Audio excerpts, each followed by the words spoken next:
Dans un village isolé, un bruit terrifiant réveille les habitants chaque nuit à 3 heures du matin. On l'appelle le cri.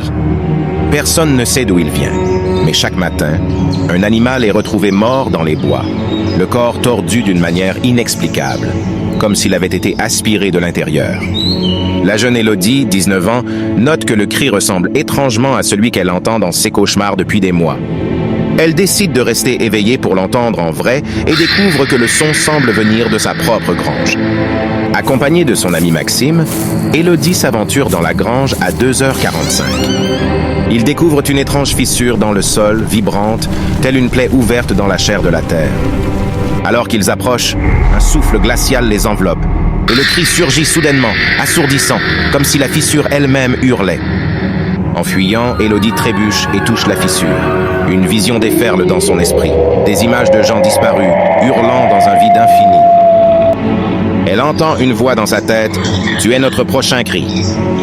Convaincue qu'elle est maudite, Élodie retourne chez elle et découvre un vieux journal appartenant à son grand-père.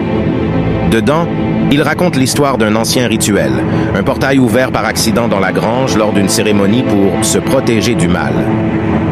Une seule solution est notée, sceller la fissure avec un sacrifice humain. Maxime propose une alternative. Peut-être que détruire la grange entière suffirait à fermer la fissure. Élodie hésite, mais alors qu'elle se débat avec sa décision, sa mère entre dans la pièce avec un couteau ensanglanté, chuchotant « Je ne laisserai pas le portail te prendre ».